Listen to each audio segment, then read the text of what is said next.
దయచేసి ప్రార్థన చేసుకుందాం. తలలో ఉంచండి, మోకరించండి.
ఈ సంవత్సరం బీబీఎస్ యొక్క థీమ్ ఏంటో మనందరికీ తెలుసు.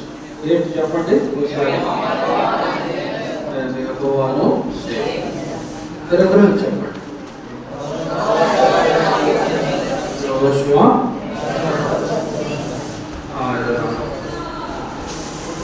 సరే, ఇప్పుడు మనం ఎన్నో లెసన్ చెప్పుకుంటూ ఉన్నాం? 4వ లెసన్. ఉదయకాలం మనం లెసన్ అంటూ వచ్చాము. మరి ఇప్పుడు 4వ లెసన్ మనం చెప్పుకోబోతున్నాం. 4వ లెసన్ ఏంటంటే నిజమైన ప్రేమ గురించి యేసు ప్రభువారు బోధించుట. నిజమైనటువంటి ప్రేమ గురించి యేసు ప్రభువారు బోధించుట. ఉదయకాలం లెసన్ ఏంటి? ఉదయకాలం ఏంటి? రూపాంతరం చెందడం. ఇప్పుడు నిజమైనటువంటి ప్రేమ గురించి ప్రభువు బోధించడం అన్నమాట. ఈ యొక్క లెసన్ యొక్క ఉద్దేశం ఏంటంటే రక్షణ పొందినటువంటి బిడ్డలు మరి తమ పేర్లు పరలోకంలో జీవ గ్రంథంలో వ్రాయబడి ఉన్నవో లేవో మనం గ్రహించి, ఒకవేళ అట్లా లేకపోయినట్లయితే మన పేర్లు జీవ గ్రంథంలో వ్రాయబడి ఉండాలి. కాబట్టి అందరి నిమిత్తమై మనం రక్షణ పొందాలి అనేది ఒక ముఖ్య ఉద్దేశం. రెండోది, మరి మనం చూసినట్లయితే చాలామంది మిషనరీలుగా పంపబడతారు. మిషనరీలు అంటే తెలుసా? కొంచెం తెలిసి ఉండొచ్చు మీకు. మిషనరీలు అంటే ఒక ప్రత్యేకమైనటువంటి ఉద్దేశం కొరకు మరి పంపించబడేటువంటి వారిని ఏమంటారంటే మిషనరీలు అంటారు. మరి ఇతర దేశం నుంచి మన భారతదేశానికి ఎంతోమంది మిషనరీలు వచ్చారు. వాళ్ళు దేనికి వచ్చారో తెలుసా?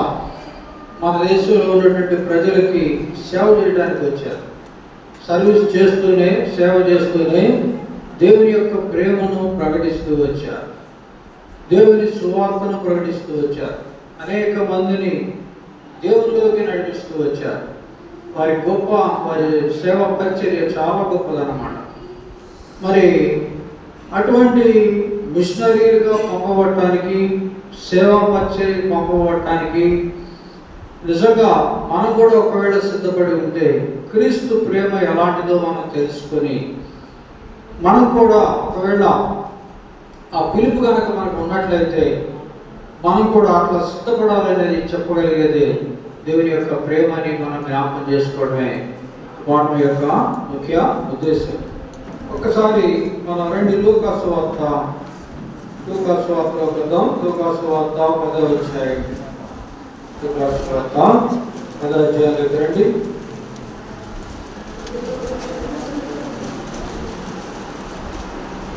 మొదటి వచనం చదువుతున్నాం. మొదటి వచనం. అటు తరువాత ప్రభువు 70 మంది వ్యక్తులను నియమించి తాను వెళ్ళబో ప్రతి ఊరికి, ప్రతి చోటికి నాకంటే ముందు ఇద్దరిద్దరుగా పంపాను. ఇప్పుడు ఇక్కడ ఈ భాగాలు మనం చూస్తా ఉన్నాం కదా. యేసు ప్రభు వారు ఏం చేశారంటే మొట్టమొదట 12 మంది శిష్యులు ఉన్నారు. తర్వాత ప్రభువారు 70 మందిని ఎన్నుకున్నట్లుగా మనం చూస్తా ఉన్నాం. వాళ్ళు ఏం చేశారంటే నియమించి మరి తాను వెళ్ళబోయేటువంటి ప్రదేశాలకి ముందుగా ఇద్దరిద్దరిని పంపిస్తూ వచ్చాడు. ప్రభువారు ఉదాహరణకి రేపు ఎక్కడికి వెళ్తాడో అక్కడికి ముందుగా ఇద్దరు పంపేయటం, తర్వాత రోజు ఎక్కడికి వెళ్తాడో తర్వాత ప్రాంతానికి ఎక్కడికి వెళ్తారో మరి అక్కడికి ముందుగా ఇద్దరిని పంపిస్తూ వచ్చాడనమాట. అట్లా ఇద్దరిని పంపిస్తూ మరి ప్రభు మార్గాన్ని సరళం చేయడం కోసం, ప్రభు యొక్క ప్రణాళికను సిద్ధపరచడం కోసం అలాగూ పంపిస్తూ వచ్చాడు కదా. అట్లా పంపించబడేటువంటి వాళ్ళే మనం ఇందాక చెప్పుకున్నట్లుగా మిషనరీలు అని చెప్పుకుంటూ వచ్చాం. కాబట్టి మీకు తెలియదు కానీ చాలామంది మిషనరీలు మన భారతదేశానికి వచ్చి ప్రాణాలు కోల్పోయిన వారు ఉన్నారు. వాళ్ళు ఎంతో సేవ చేశారు. ప్రధానంగా చెప్పుకోవాల్సి వస్తే ఒక వ్యక్తి విలియం కేరీ అనేటువంటి పేరు మీరు వినే ఉంటారు కదా. కాబట్టి ఎంతో సేవ చేశాడు. ఆయన భార్య బిడ్డలు కోల్పోయాడు. ఆయన సేవ పరిచర్య వదలలేదు. ఆయన ఎంతో చెప్పాలంటే మన భారతదేశం యొక్క స్థితిగతుల్ని మార్చివేసినటువంటి వ్యక్తి అన్నమాట. Printing machine కనుక్కున్నాడు. పెన్ను మనం రాసేటువంటి పెన్ను మరి ఆయనే మరి కనిపెట్టినట్లుగా మనం చూస్తాం. బ్యాంకింగ్ వ్యవస్థ అయితేనే, తర్వాత ఆ రోజుల్లో మన భారతదేశంలో ఎన్నో పురాతనమైనటువంటి ఆ యొక్క భారతదేశంలో ఎన్నో దురాచారాలు ఉండేవి. వాటిని రూపుమాపడానికి ఎంతో ప్రయత్నం చేసినట్లుగా మనం చూస్తూ ఉన్నాం. కాబట్టి ఇంతటి గొప్ప పరిచర్యని సేవ చేయడానికి మిషనరీలుగా పంపబడిన వారు చాలామంది మన భారతదేశానికి పంపబడిన వారు చాలామంది ఉన్నారు.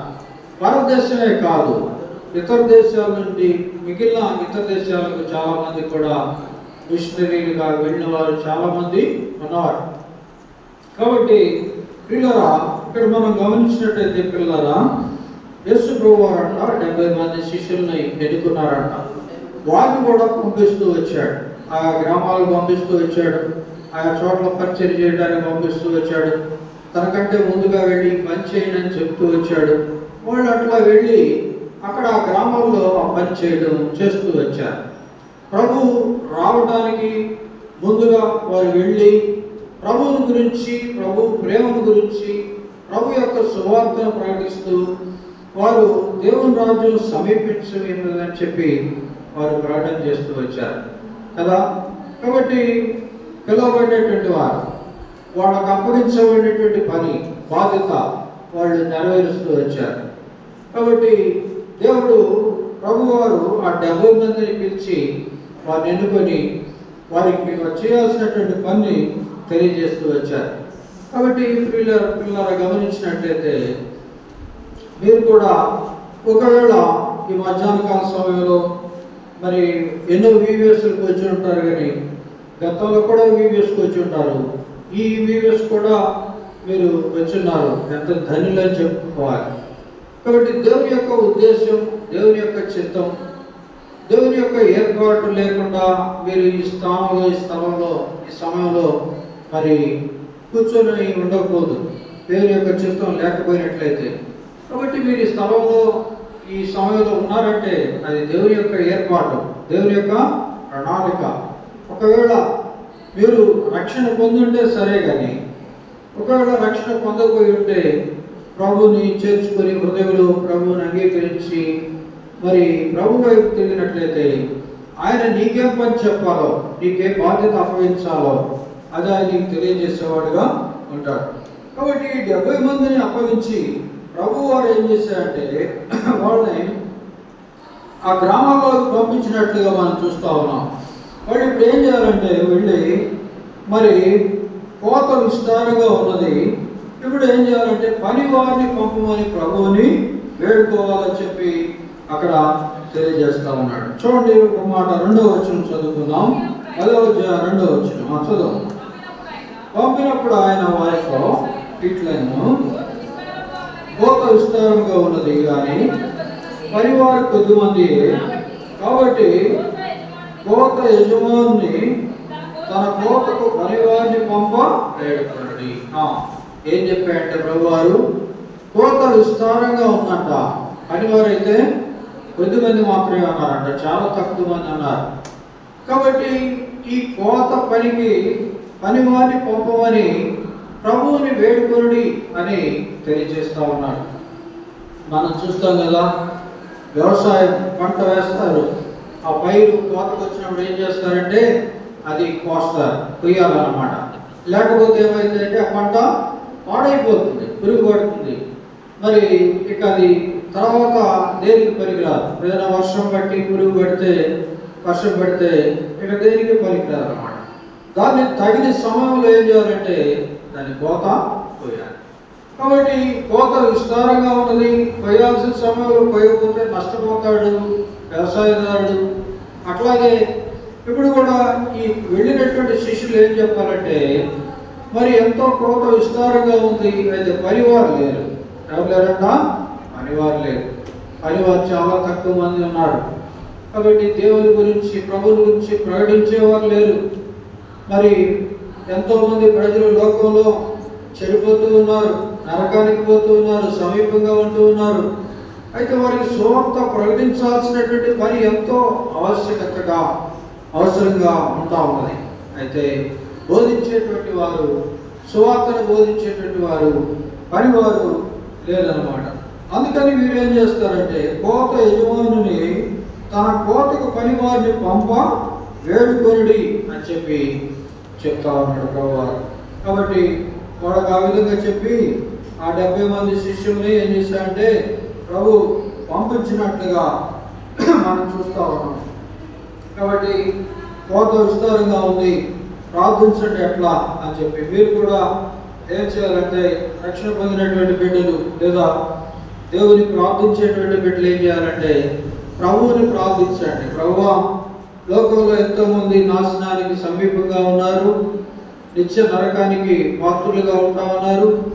వారికి దేవుని మాటలు, దేవుని సువార్త వినిపించబడాలి. ఒకవేళ నీ చిత్తమైతే నన్ను కూడా ఆ పనికి ఉపయోగించుకో ప్రభువా అని చెప్పి మీరు కూడా ప్రార్థన చేయండి. మనకు కూడా ప్రార్థన చేయాల్సినటువంటి అవసరం ఎంతైనా ఉందన్నమాట. కాబట్టి ఎందుకంటే ప్రభు అట్లా ప్రార్థించండి, వేడుకోనండి అని చెప్పి చెప్తూ వచ్చాడు. ఈ 70 మంది మరి ప్రయాణం కొరకు ఎట్లా సిద్ధపడాలి అంటే, మనం చూస్తాం కదా, ఒకవేళ మనం ప్రయాణం అయితే ఏం చేస్తాం, ఏం సర్దుకుంటాం.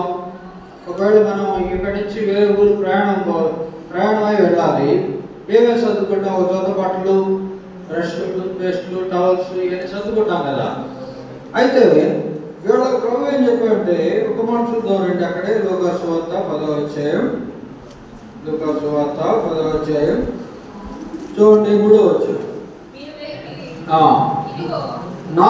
చదువు. తోడేళ్ల మధ్యకు గొర్రె పిల్లలను పంపినట్టు నేను మీకు పంపుచున్నాను. సంచినైనను, జాలినైనను, చెప్పులైనను తీసుకొని పోవద్దు. చాలు. ఇప్పుడు ఏమంటున్నాడంటే ప్రభు ఏమంటున్నాడంటే, యేసు ప్రభు వారు వాటితోటి, ఇప్పుడు మీరు బయలు వెళ్ళండి, మరి ఇద్దరిద్దరుగా బయలు వెళ్ళండి, మరి ఒక్కొక్క గ్రామానికి వెళ్ళండి. అయితే మీతో పాటు ఏం తీసుకుపోవద్దట?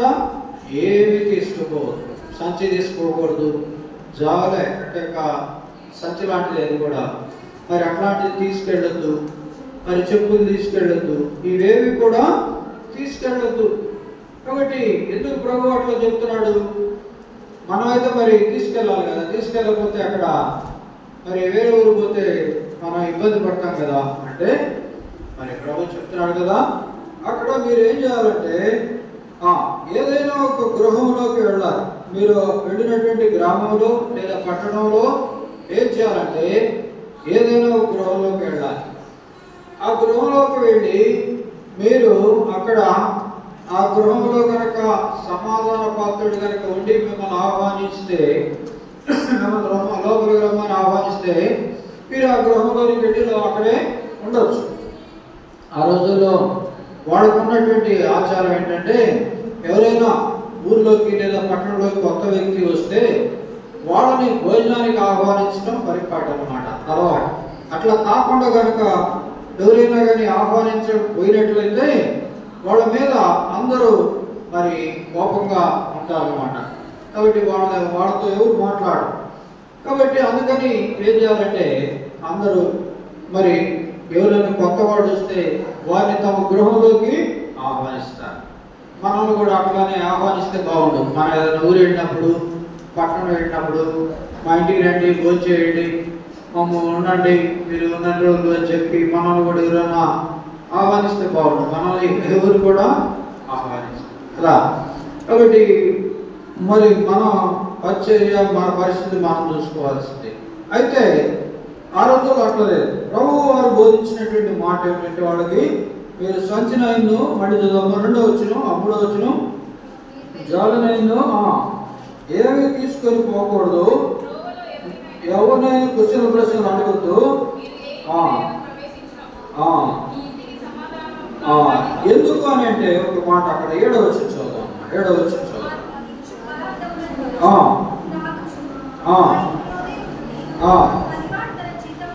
పనివాడు తన జీతమునకు పాత్రుడు. ఒక మాట అక్కడ ప్రభు వారితో చెప్తున్నటువంటి మాట ఏమిటంటే, పనివాడు పలకండి ఆ మాట, పనివాడు తన జీతమునకు పాత్రుడు. ఎవరైతే పని చేస్తారో వాళ్ళు తమ జీతానికి పాత్రులు, తమ రాబడికి పాత్రులు, వాళ్ళు అర్హులు. కాబట్టి ఏ పని అంటే ఏ పనైనా మనం చూస్తాం, లోకంలో పని చేస్తే ఏమిస్తారు? డబ్బులు, కూలి ఇస్తారు. పని చేయకుండా ఇస్తారా? ఏదైనా ఉద్యోగమైన అంతే, ఉద్యోగం చేస్తేనే జీతం ఇస్తారు, లేకపోతే ఏమీ ఇవ్వరు. అయితే ప్రభు చెప్తున్నటువంటి మాట ఏంటంటే, దేవుని పని చేస్తే పనివారు జీతానికి పాత్రులు. కాబట్టి వాళ్ళని తప్పకుండా వారికి ఫలితం దొరుకుతుంది. తప్పకుండా ఖచ్చితంగా వారు దేవుని చేత, దేవుని బిడ్డల చేత పోషింపబడతారు. ఎటువంటి అనుమానం అవసరం లేదు. కాబట్టి మీరు అక్కడ వెళ్ళండి అని చెప్పి చెప్తూ వచ్చారన్నమాట. కాబట్టి ఇప్పుడు వాళ్ళు వెళ్ళాలి. వెళ్ళి ఏం చేయాలంటే వాళ్ళు చూడండి, ఆ శిష్యులు మరి ఏదైనా ఇంట్లో ప్రవేశించినప్పుడు ఏమని అడగాలంటే, క్షేమమైన అడుగుతో బదులు ఇంటికి సమాధానమగుగాక అని చెప్పాలని చెప్పాడు. ఏమని చెప్పాలి? ఇంటికి సమాధానమగుగాక. కాబట్టి ఆ ఇంట్లోకి వెళ్ళి మీకు సమాధానం కలుగును కాక అని చెప్పి ఆ ఇంట్లోకి వాళ్ళు ఆహ్వానించినట్లయితే, ఆ ఇంట్లోకి వెళ్తే ఆ ఇంటి వారు కనుక యోగ్యమైన వారైతే ఆ ఇంట్లోకి సమాధానం వస్తుంది. లేకపోతే సమాధాన పాత్రుడు కనుక ఆ ఇంట్లో కనుక లేకపోయినట్లయితే మీ కాలి యొక్క ధూళి అక్కడ దులిపేసి వెళ్ళండి అని చెప్పాడు. కాబట్టి అప్పుడు వాళ్ళు ఆ ఇంట్లోకి వెళ్ళినప్పుడు మరి ఏం చేయాలి? పాదాల కంటిన మరి వాడు ఒకవేళ చేర్చుకోపోయినట్లయితే పాదాల కంటిన ధూళి దులిపేసి వెళ్ళాలని చెప్పి చెప్పాడు. లేదు వాడు ఆహ్వానిస్తే ఆ ఇంట్లోకి వెళ్ళి నిరభ్యంతరంగా అక్కడ ఉండొచ్చు, మరి క్షేమంగా ఉండొచ్చు, వాడు ఎంతకాలమైనా అక్కడ ఉండొచ్చు, వారు పెట్టింది తింటూ మరి ఆ పట్టణం అంతా తిరుగుతూ దేవుని యొక్క సువార్తను ప్రకటిస్తూ ఉండవచ్చు అన్నమాట. దేవుని యొక్క రాజ్యాన్ని గురించి మరి ప్రార్థిస్తూ ఉండొచ్చు. మరి దేవుని రాజ్యం కనుక మరి వాళ్ళు ఏ పట్టణంలో అయితే ప్రజలు శిష్యులను చేర్చుకున్నారో ఆ పట్టణంలో శిష్యులు వాళ్ళు ఏం చేయాలంటే వాళ్ళ పాదముల ధూళి అక్కడ దులిపేసి వెళ్ళాలి. అయితే వాళ్ళు ఏం చేయాలి? మరి వెళ్ళినప్పుడు అంటే ఆ పట్టణంలోకి వెళ్ళినప్పుడు ఆ రోగుల్ని స్వస్థపరచాలి. ఏం చేయాలంట? రోగుల్ని స్వస్థపరచాలి. తర్వాత దెయ్యం పట్టిన వారిని బాగు చేయాలి, అనారోగ్యంగా ఉన్న వారిని బాగు చేయాలి. కాబట్టి దేవుని యొక్క శక్తి వారికి ఇవ్వబడుతుంది. దేవుని యొక్క శక్తి వారికి ఇవ్వబడుతుంది. చూడండి ఇక్కడ ఒక మాట 7వ వచనం చూద్దాం. 7వ వచనం,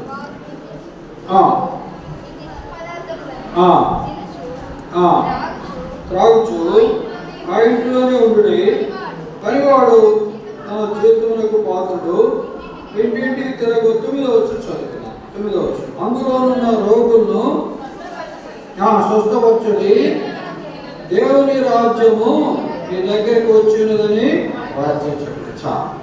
కాబట్టి ఇప్పుడు వాళ్ళు ఏం చేయాలంటే అందులో ఉన్నటువంటి ఆ పట్టణంలో ఉన్నటువంటి రోగులను స్వస్థపరచాలి, దేవుని రాజ్యం సమీపించినదని సువార్త ప్రకటించాలి, దేవుని రాజ్యాన్ని గురించి చెప్పాలి, దేవుని మాటలు చెప్పాలి, రాకడ సమీపించినదని చెప్పాలి.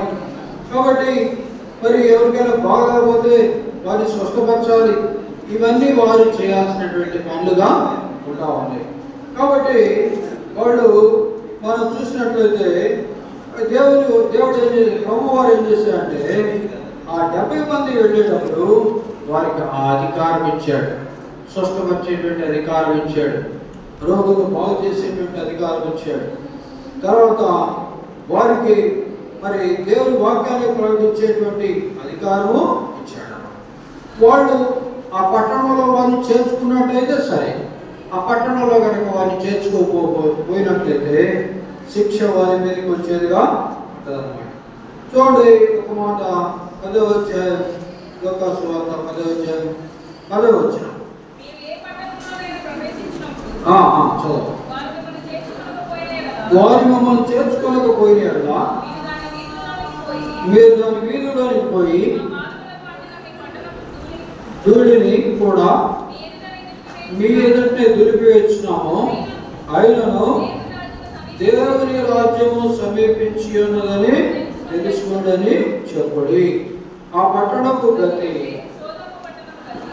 సొదొమ పట్టణపు గతి ఆ దినమున ఘోర తగలని మీతో చెప్తున్నాను. ఒకవేళ ఏదైనా పట్టణం కనుక మిమ్మల్ని చేర్చుకోకపోయినట్లయితే మీరేం చేయాలంటే మీ పాదముల యొక్క ధూళిని ఆ పట్టణంలో దులిపేసి మీరు బయటికి వచ్చాయి. కాబట్టి అయితే వారికి ఒక మాట చెప్పండి. ఏమని చెప్పాలంటే దేవుని రాజ్యము సమీపించి ఉన్నదని చెప్పండి. కాబట్టి అప్పుడు మనం చెప్పినందుకు మనం చెప్పాల్సిన బాధ్యత మన మీద ఉన్నది కాబట్టి మనం చెప్పాలి. కాబట్టి వారికి విషయం తెలియజేయాలి. మేము కూడా అప్పుడప్పుడు సువార్తకు వెళ్తూ ఉంటాం సహోదరులంగా అందరం కలిసి. కాబట్టి కొన్ని చోట్ల అనేకమైనటువంటి ఎదిరింపులు ఎదురవుతూ ఉంటాయి. వాళ్ళు అంటారు కదా కొంతమంది, మీరు ఇక్కడ దేవుని గురించి ఎక్కడో ఏ దేశమో దేవుని గురించి మాకు చెప్తారేంటి, మా దేశంలో ఈ దేశంలో చాలా మంది దేవుళ్ళు ఉన్నారు కదా, మరి ఏ దేశం దేవుడి గురించో, అమెరికా దేశమో ఇజ్రాయెల్ దేశమో, ఆ దేవుడి గురించి మీరు ఇక్కడ చెబుతారేంటి, వెళ్ళండి అని చెప్పి చెప్తారు. అయితే వారి కొరకు మనం ఏం చేయాలంటే వారిని ఎదిరించలేం. కానీ ఇక్కడ ఏమంటున్నా అంటే ప్రభు వారిని పంపిస్తూ 70 మందిని పంపిస్తూ ఆ వీధుల్లో మీ పాదములు కట్టిన మీ పట్టణపు ధూళిని కూడా మీ ఎదుటినే దులిపివేస్తున్నాము, అయినను దేవుని రాజ్యం సమీపించేదని చెప్పండి అని చెప్పి వాళ్ళకి తెలియజేస్తా ఉన్నాడు. కాబట్టి వాళ్ళు ఏం చేయాలంటే మరి వెళ్ళి అలాగూ మరి సువార్త ప్రకటించవలసినటువంటి వారుగా ఉంటున్నారు. ఒకవేళ వాడు చేర్చుకోకపోయినట్లయితే ఆ పట్టణపు గతి కంటే సొదొమ గొమొర్రా ప్రాంతాల యొక్క పట్టణాల యొక్క గతి ఎట్లాంటిదంట, ఓడదగిందంట. ఏమిటి సొదొమ గొమొర్రా ప్రాంతాల యొక్క గతి అంటే మనకు తెలుసు, మీకు కొంతమందికి తెలిసే ఉండొచ్చు. లోతు ఆ ప్రాంతంలో నివసిస్తూ వచ్చాడు, సొదొమ గొమొర్రా ప్రాంతాల్లో.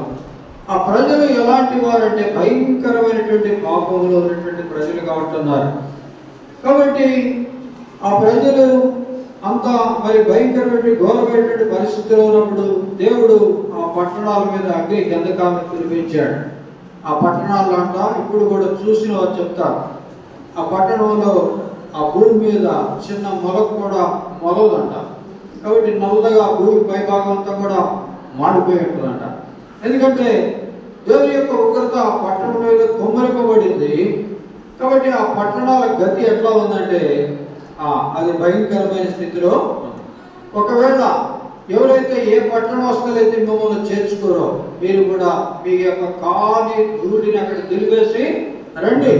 వస్తే సొదొమ గొమొర్రాలకు ఏదైతే పెట్టిందో అంతకంటే కూడా భయంకరమైన స్థితి ఆ పట్టణాల మీద ఉంటుందని చెప్పి ప్రభువు తెలియజేస్తూ వచ్చాడు. పిల్లరా గమనిస్తాం కదా, ఏ పట్టణాలు ప్రభువుని తిరస్కరిస్తూ వచ్చాయంటే చూడండి, అక్కడ ఒక మాట అంటాడు ప్రభు 13వ వచనం, అయ్యో కొరాజీనా, అయ్యో బెత్సయిదా, మీ మధ్య ఇక్కడ 2 పట్టణాలు వచ్చినాయి. ఏమిటి అంట, కొరాజీనా, బెత్సయిదా. ఇంకొక పట్టణం చూడండి, 5:15 వచనం చూద్దాం. ఓ కపెర్నహూమా, ఆకాశం మట్టుకు హెచ్చింపబడదవా, నీవు పాతాళం వరకు దిగిపోయావు.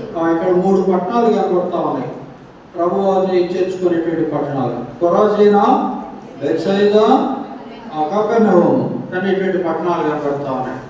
కాబట్టి ఈ పట్టణాల వారికి అవకాశం వచ్చింది, కానీ ప్రభు వారి యొక్క సువార్త వినేటువంటి అవకాశం వచ్చింది, ప్రభువుని గురించి వినేటువంటి అవకాశం వచ్చింది, లేదా ప్రభువుని చేర్చుకునేటువంటి అవకాశం వచ్చింది. కానీ అయితే వారు ఏం చేశారంట?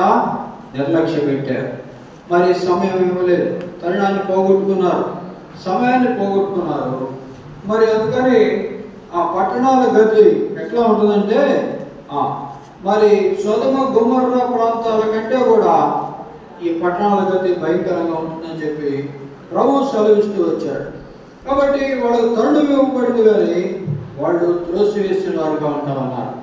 అట్లా మనం చూసినట్లయితే మరి ఆ యొక్క 70 మంది శిష్యులు ఆయా పట్టణాలు తిరిగి, ఆ గ్రామాలు తిరిగి దేవుని యొక్క సువార్తను, దేవుని యొక్క మాటను ప్రకటిస్తూ, వారు దేవుని రాజ్యాన్ని గురించి ప్రకటిస్తూ, దేవుని రాజ్యం సమీపించి అన్నది కాబట్టి మారు మనసు పొందండి, సువార్తను నమ్ముడి అని చెప్పి వారు ప్రకటిస్తూ వచ్చారు. ప్రకటిస్తూ వచ్చినప్పుడు మరి కొందరైతే కొన్ని పట్టణాల వారు అంగీకరించారు, కానీ కొన్ని పట్టణాల వారు ఏం చేశారు?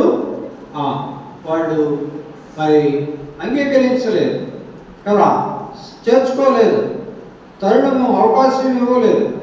అటువంటి పట్టణాల గత ఏమై ఉంటుంది? తర్వాత భయంకరమైనటువంటి పరిస్థితి కనబడతా ఉంది. ప్రియులరా, చిన్నపిల్లరా, లేదా ప్రియ తమ్ముడు, చెల్లి, మీరు ఎవరైనా సరే, నువ్వెవరైనా సరే, ఏ స్థితిలో ఉన్నా సరే, నువ్వు ఎటువంటి పరిస్థితిలో ఉన్నా సరే, ఈ మధ్యాహ్న కాల సమయంలో యేసు ప్రభువానికి వచ్చినటువంటి మాట నీకు వినపడుతుందంటే ఇది దేవుని యొక్క సంకల్పం, దేవుని యొక్క ఏర్పాటు.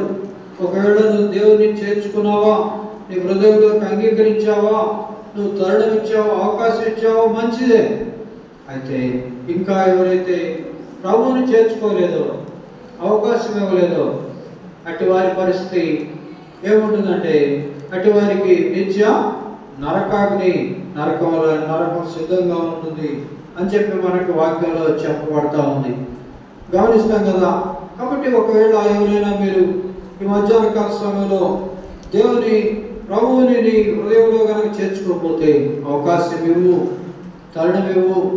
ఒకవేళ ఇదే చివరి అవకాశమేమో, ఒకవేళ నీకు మరలా తిరిగి ఇప్పుడు ఆ యొక్క కొరాజీన, బెత్సయిదా, కపెర్నహూము పట్టణాలకి వచ్చినటువంటి అవకాశం మళ్ళీ రాకపోవచ్చేమో కదా. వాళ్ళకు వచ్చింది, కానీ వాళ్ళు తిరస్కరించారు, వాళ్ళు అవకాశం ఇవ్వలేదు. అయితే ఆ పట్టణాల గతి భయంకరంగా ఉంటుందని చెప్పి మనం వాక్యంలో చూస్తాం. అయితే మనల్ని కూడా మనం చూసుకున్నప్పుడు, మీరు కూడా దేవుని వాక్యానికి చోటిపోతే, దేవుని మాటకు విలువైపోతే, దేవుని సువార్తకు లోబడకపోతే, యేసు ప్రభువుని అంగీకరించకపోయినట్లయితే, యేసు ప్రభువుని హృదయంలో చేర్చుకోకపోయినట్లయితే, ఒకవేళ రేపేమవుతుందో మనకు తెలియదు, కానీ రేపేం సంభవిస్తుందో మనకు తెలియదు, కానీ ఇదే మంచి తరుణం అని చెప్పి వాక్యము సెలవిస్తా ఉన్నది. కాబట్టి దేవుడు హెచ్చరిక చేస్తా ఉన్నాడు, ప్రభు మాటలు వినిపించబడతా ఉన్నాయి. కాబట్టి ఇదే అనుకూల సమయం, ఇదే మిక్కిలి అనుకూలమైనటువంటి సమయం, ఇదే రక్షణ దినం అని వాక్యాలు మనం చూస్తాం. కాబట్టి ప్రియులారా, గమనిస్తాం కదా. ఒకవేళ నువ్వు రక్షింపబడకపోయినట్లయితే ప్రభువును అంగీకరించి నీ హృదయాన్ని ప్రభువుకి ఇచ్చి, మరి ఇదిగో ప్రభువా, నా హృదయాన్ని నీ పరిశుద్ధ రక్తంతో కడుగు అని చెప్పి ఒక మాట పలికినట్లయితే, నువ్వు ఎంతటి ఘోర పాపివైనా, నువ్వు ఎట్లాంటి వాడివైనా, నీ పాపములు క్షమించబడతాయి. నువ్వు ప్రభువు నిన్ను నీతిమంతుడిగా తీరుస్తాడు. దేవుడు ప్రభువు నీ హృదయంలోకి వస్తాడు, నిన్ను బాగు చేస్తాడు, నిన్ను లీడ్ చేస్తాడు. కాబట్టి అన్ని విషయాల్లో నీకు తోడుగా ఉంటాడు. నువ్వు భయపడాల్సినటువంటి అవసరం లేదు. కాబట్టి ఈ విషయాలు గమనించుకోవాలి, హృదయంలో ఉంచుకోవాలి. పిల్లరా, గమనించినట్లయితే యవనస్తులైన బిడ్డలు మరి అనేక రకాలైనటువంటి శోధనలు వస్తూ ఉంటాయి. లోకంలోకి వెళ్ళినప్పుడు చాలా రకాల పరిస్థితులు ఉన్నాయి. ఈనాడు లోకంలో మరి మీకు అందరికీ తెలుసు కదా, అనేక రకాలైనటువంటి పరిస్థితులు ఉంటా ఉన్నాయి. ఎక్కడ కూడా మంచిగా జీవించడానికి అవకాశమే లేదు కదా. ఒకవేళ నువ్వు మంచిగా ఉందామనుకున్నా కానీ నీ ప్రక్కన ఉన్నవారు, స్నేహితులు, లేదా తోటివారు లేదా నువ్వు వెళ్ళిన చోట నువ్వు ఉన్న చోట పరిస్థితులు బాగలేవు. కాబట్టి భయంకరమైన పరిస్థితులు ఉంటా ఉన్నాయి. వీళ్ళ దేవుని యొక్క రాకడ ఎప్పుడు వస్తుందో తెలియదు, లేదా మనం ఎప్పుడు పోతామో తెలుసా? తెలుసా? మనం ఎప్పుడు దాకా భూమి మీద జీవించి ఉంటామో మనకు తెలుసా? ఎవరికి. కాబట్టి వాక్యంలో చెప్పబడుతుంది కదా, మనం నిన్నటి వారమే. ఎప్పుడు వారం అంట? నిన్నటి వారం. కాబట్టి రేపే సంబంధించిన మనకి తెలియదు.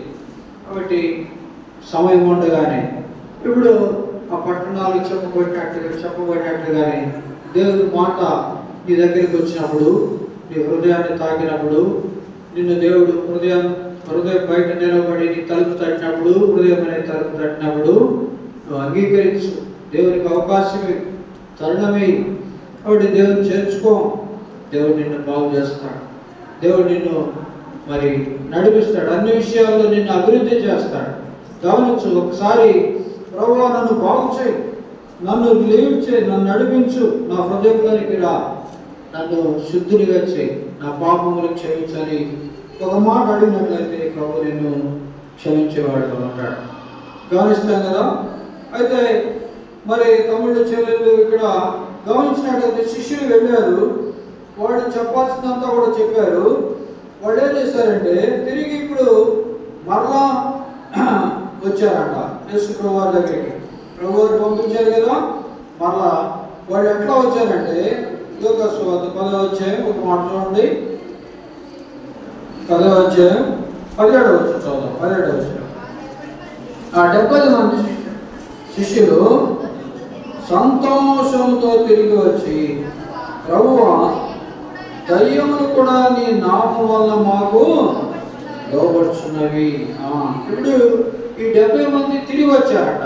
తిరిగి మళ్ళీ ప్రభువా దగ్గరికి వచ్చి చెప్తున్నారంట, ప్రభువా వాళ్ళు ఎట్లా తిరిగి వచ్చారంట? ఎట్లా తిరిగి వచ్చారు? సంతోషం. ఎట్లా అంట?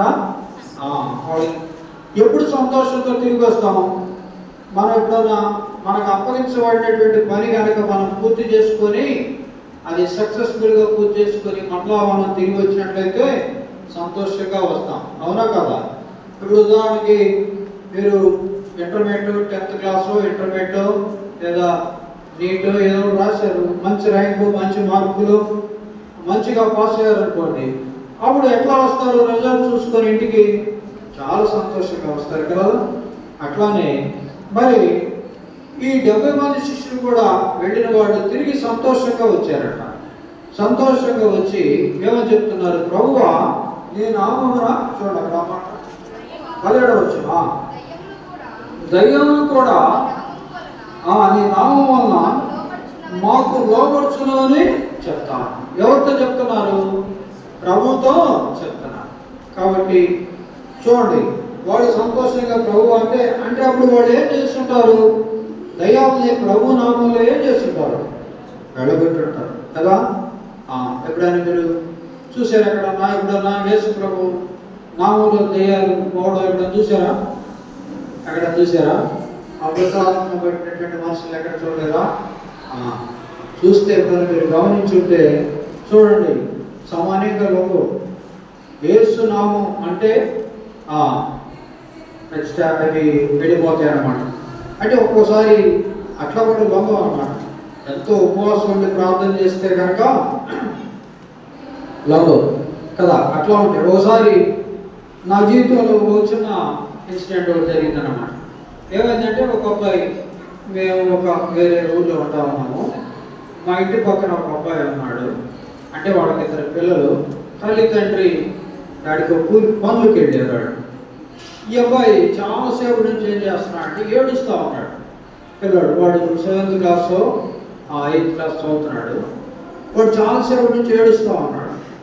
ఏడుస్తూ ఉంటే మాకు అర్థం కాలేదు, వాడు ఎందుకు ఏడుస్తున్నాడు ఏంటో అర్థం కాలేదు. నేను వెళ్ళాను వాడి దగ్గరికి. ఏందిరా ఏమైందంటే వాడు ఏం చెప్పట్లేదు. వాడు ఏదో ఒక అలాంటి శబ్దంతో మూలుగుతూ ఉన్నాడు, ఏడుస్తూ ఉన్నాడు. నాకు అర్థం కాలేదు కదా. ఇక్కడ కడుపులు ఏమన్నా బాగుందా అని చెప్పి కడుపుకల్లి ఇట్లా వస్తే బాగుందా అని చెప్తే అట్లా అంటున్నాడు, ఏడుస్తూ ఉన్నాడు, ఏదేదో వాడు రకరకాల శబ్దాలు చేస్తూ ఉన్నాడు. సరే తల్లి తండ్రి లేదు కదా, పనులు పోయారు కదా, వీడికి బాగలేదు కదా, ఇంటి పక్కన ఉన్నాం కదా, మనకు బాగా తెలిసినటువంటి వాళ్ళే. మరి వీడిని హాస్పిటల్ తీసుకుపోదాం అని చెప్పి నేను వాళ్ళు ఎత్తుకున్నాను. ఇట్లా భుజాలు వేసుకొని పోతా బయటికి పోతే ఒక మాట ప్రార్థన చేసుకొని పోదాం అని చెప్పి అనుకొని ప్రభు హాస్పిటల్కి వెళ్తున్నాము. మరి డాక్టర్ దగ్గరికి వెళ్తున్నాము. వీడు పుట్టి మరి బాగు చేసేటట్టు స్వస్థపరిచేటట్టు చూడు ప్రభువా అని చెప్పి యేసు నామములో ప్రార్థన చేసి అడిగి వేడుకుంటున్నాం అన్నానయ్య. అంతే, ఒక యేసు నామం అనేటువంటి పేరు ఉచ్చరించాడు. వాడు ఏడుపు ఆపేశాడు. తర్వాత నాకు అర్థం కాలేదు. వీడేంటి ఇప్పుడు దాకా కుయ్యి అని ఏడుస్తూ ఉన్నాడు. ఇప్పుడు యేసు నామం అని ప్రార్థన చేయగలిగి వీడు ఏడుపు ఆపేశాడే ఏందని చెప్పి కొంచెం నాకు భయపడతాము. వీళ్ళు ఏంటి ఇట్లా అన్నాడని. ఏందన్నా ఏంద్రా ఎట్లా ఉందన్నాడు. బాగానే ఉందన్నాడు. బాగానే ఉందంటే నాకు అనుమానం వచ్చింది.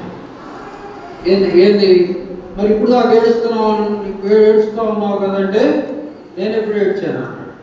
నేను ఏడలేదు, నేను ఎప్పుడు ఏడ్చాను అన్నాడు. సరే, తర్వాత మరి వాళ్ళ అమ్మమ్మ ఎవరో ఒక ఆమె అప్పుడు వచ్చింది. వచ్చి వాడికి కొద్దిగా అప్పుడప్పుడు గాలి సోకిద్దయ్యా. ఏంటంట? గాలి సోకిద్దంట. గాలి సోకడం అంటే దైవం అప్పుడప్పుడు వస్తాడు. దైవం వచ్చిందంట అప్పుడప్పుడు. అంటే ఇప్పుడు వాడు ఏ నామంలో అది వాడు లోచిపోయింది? యేసు నామంలో పలకంగానే పోయింది. అయితే విషయం ఏంటంటే నాకు అప్పటి నుంచి భయం పట్టుకోదు. నాకు కొడుకు మొదలైంది. ఇదేంటి యేసు నామం చేతి వీడికైతే వదిలిపోయింది, ఈ దెయ్యం నన్ను ఆడ పట్టుకుంటుందో నా పరిస్థితి చెప్పేది కాదు కదా. కాబట్టి యేసు నామానికంటే మందే లేదు అక్కడ. యేసు నామంలో ఆ శక్తి ఉంది. యేసు నామంలో ఈ 70 మంది శిష్యులు ఆ శక్తిని అనుభవించారు. దేవుడు వారికి అధికారం ఇచ్చాడు. కాబట్టి ఆ శక్తితోటి వాడు వెళ్ళి ఇప్పుడు సంతోషంగా తిరిగి వచ్చి చెప్తున్నారు, ప్రభువా నీ నామమున దెయ్యాలు కూడా లోపడుచును అని చెప్పి చెప్తా ఉన్నారు కదా. వాడికి అంత సంతోషము. కాబట్టి మరి మనం చూసినట్లయితే వారికి అనేక రకాలైనటువంటి తలాంతులు ఇవ్వబడ్డాయి. ఆ యొక్క 70 మందికి ఏ తలాంతులు ఇవ్వబడ్డాయంటే, మీకు కూడా దేవుడు ప్రభువుని అంగీకరించినట్లయితే తలాంతులు ఇస్తాడు. కాబట్టి ఎవరికి ఏ తలాంతులు ఇస్తారో మనకు తెలియదు.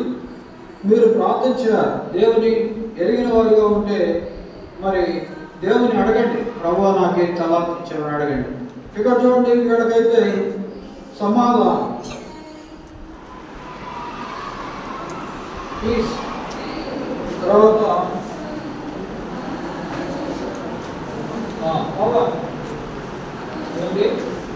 పవర్ శక్తి, తర్వాత ప్రొటెక్షన్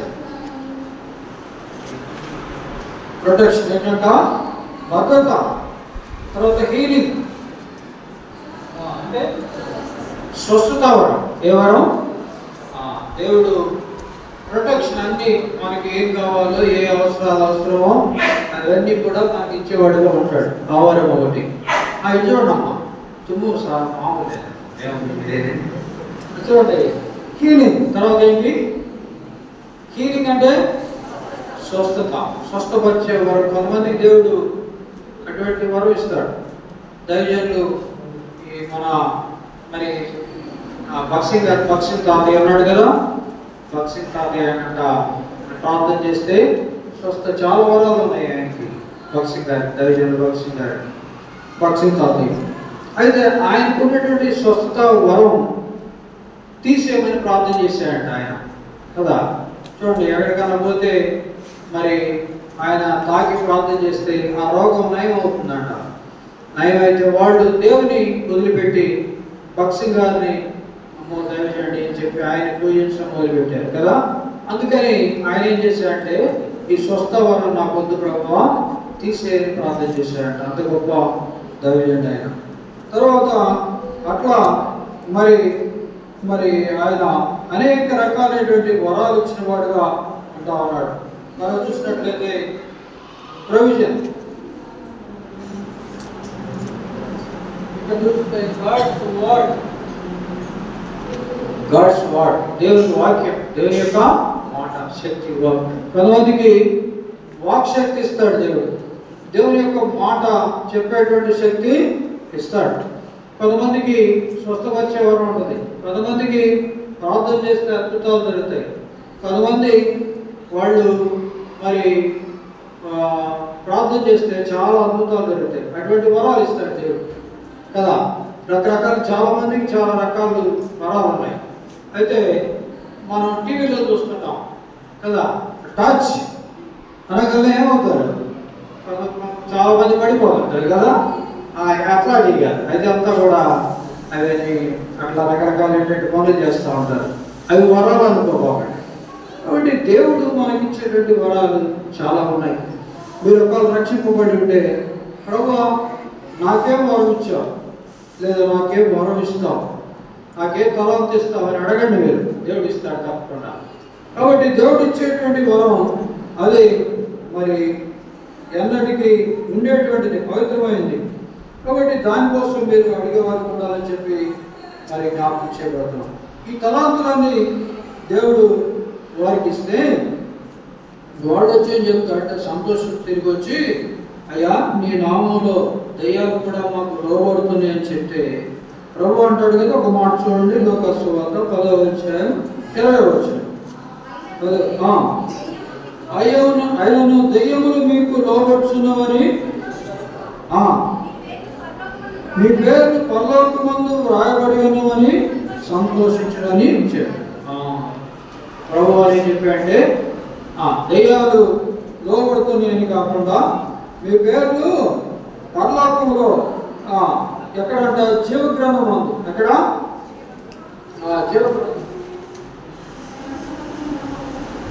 బుక్ ఆఫ్ లైఫ్, జీవగ్రంథం మందు మీ పేర్లు రాయబడి ఉన్నాయని చెప్పి మీరు సంతోషించింది.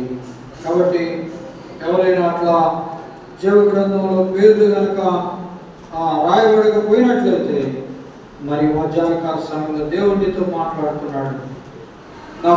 మరి నీ పాపములు మరి దేవుని అంగీకరించినట్లయితే, దేవుని హృదయంలో చేర్చుకున్నట్లయితే జీవగ్రంథంలో నీ పేరు కూడా రాయబడుతుంది. అనేక రకాలైన పేర్లు ఉన్నాయి. కాబట్టి చాలా మంది పేర్లు ఉన్నాయి. ఫర్ మీ అని కూడా మీరు రాసుకున్నట్లయితే, నీ పేరు కూడా రాసుకున్నట్లయితే మరి జీవగ్రంథంలో నీ పేరు కూడా ఉంటుంది. అందులో బట్టి మనం సంతోషించే వారిగా ఉంటాం. ఒకవేళ అట్లా కాకపోతే ఒక మాట చూడండి, ప్రకటన గ్రంథం 20వ అధ్యాయం 15వ వచనం. ప్రకటన గ్రంథం 20వ అధ్యాయం 15వ వచనం చదవండి. ఎవరి పేరైనను జీవగ్రంథమందు రాయబడి ఎడల వాడు అగ్నిగుండంలో పడవేయబడెను. ఎవరి పేరైనా జీవగ్రంథంలో కనుక లేకపోయినట్లయితే ఏమవుతుందంట, వాడు అగ్నిగుండంలో పడవేయబడెను. కాబట్టి మన పేరు ఇప్పుడు ఎక్కడ ఉండాలి, జీవగ్రంథంలో ఉండాలి. ఈ 70 మంది శిష్యుల పేర్లు ఎక్కడ ఉన్నాయంట, జీవగ్రంథంలో, పరలోకమందున్న జీవగ్రంథంలో ఉన్నాయి. కాబట్టి ఆశ ఉందా నీ పేరు కూడా జీవగ్రంథంలో ఉండాలని? కాబట్టి అట్లా ఆశపడుతున్నట్లయితే ప్రభువుని అడుగు, ప్రభువుని తెచ్చుకో. నా పేరు కూడా పరలోకంలో ఉండాలని చెప్పి కోరుకో, అప్పుడు నీ పేరు పరలోకంలో ఉంటుందిగా. కాబట్టి ఇక్కడ యేసు ప్రభు వారు సువార్త ప్రకటిస్తున్నప్పుడు అనేక వందల మంది ఆయన వెంబడిస్తామన్నారంట. వారిలో ఒక ధర్మశాస్త్రోపదేశకుడు వచ్చి ప్రభు వారిని అడిగాడంట. అంటే కావాలని అడిగాడు, కుయుక్తితో అడిగాడంట. ఏమని అడిగాడంటే, ప్రభువా నిత్యరాజ్యంలోకి చేరుటకు నేనేమి చేయవాలని చెప్పి అడిగాడంట. నిత్యరాజ్యంలోకి వారసున్నకు నేనేమి చేయాలని అడిగాడంట. అప్పుడు ప్రభు అన్నాడంట,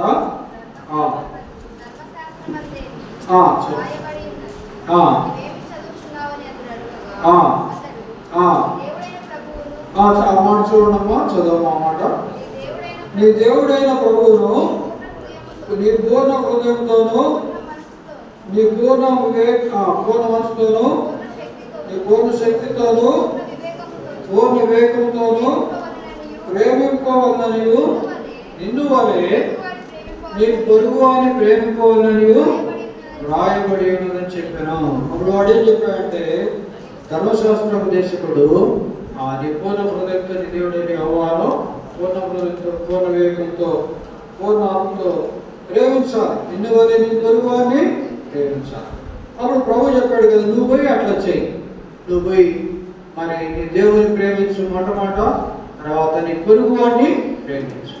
అప్పుడు వాడు మళ్ళీ కావాలని ఏమి అడిగాడంటే, నా పొరుగువాడు ఎవరు ప్రభువా అని అడిగాడు. ఏమని? నా పొరుగువాడు ఎవరు? అప్పుడు కుయుక్తిగా అడిగాడు అన్నమాట. అందుకు ప్రభు ఏం చెప్పాడంటే ఒక కథ చెప్పాడు.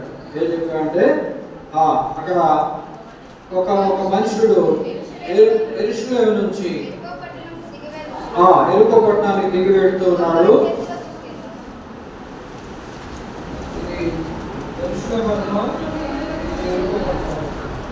మొత్తం మరి 33,000 అడుగుల అది కింద భాగంలో ఉంటుందంట యెరూషలేము పట్టణానికి. అంటే దాదాపు 17 మైళ్ళు అని చెప్పి చెప్తా ఉన్నారు. ఈ యెరూషలేము పట్టణానికి, ఎరుకో పట్టణానికి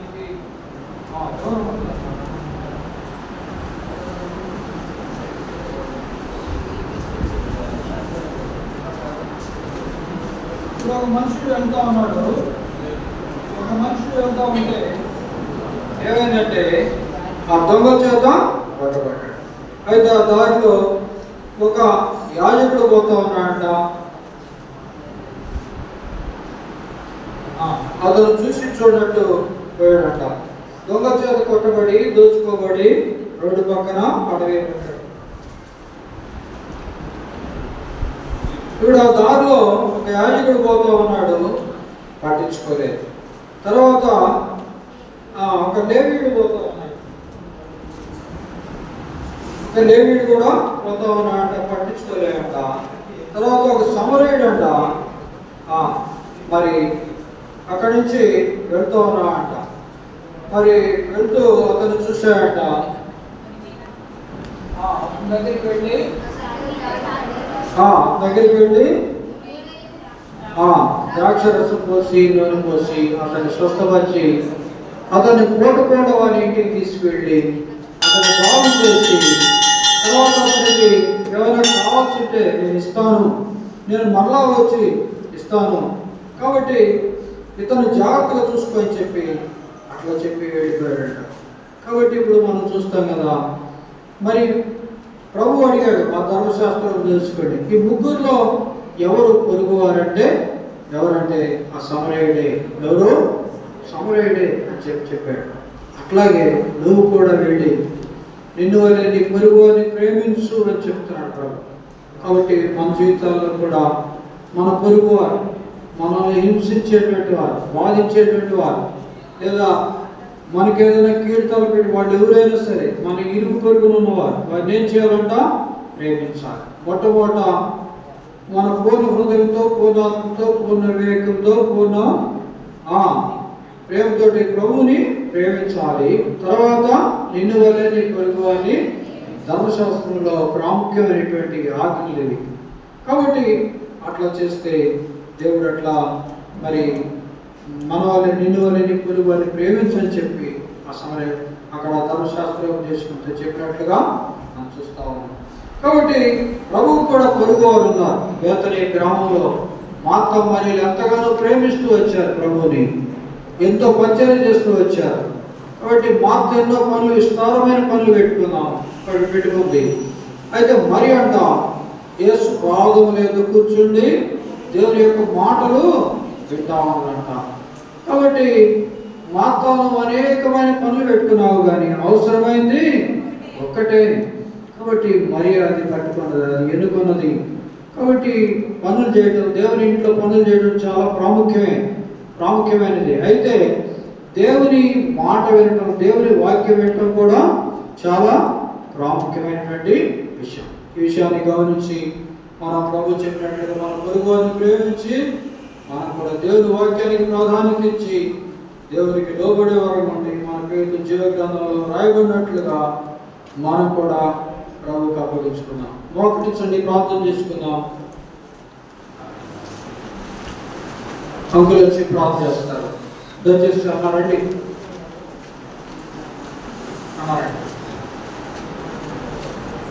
మోకరించండి, ప్రార్థన చేస్తారు.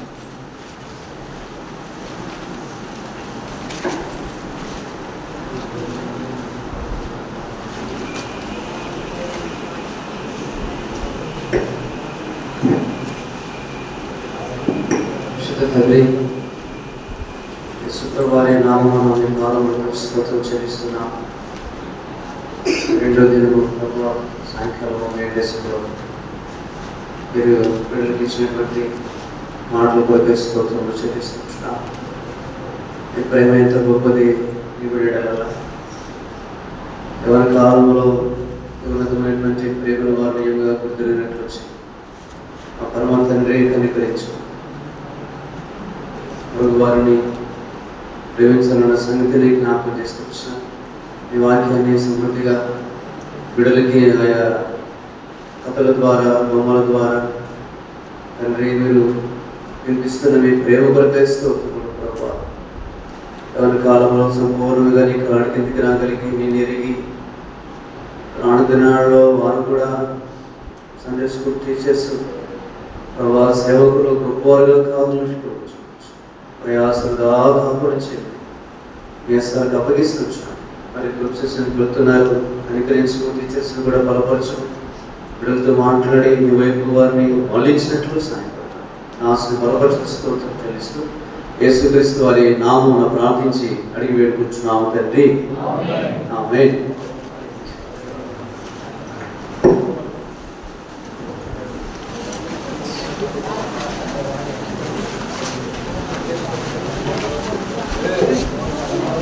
Thank you.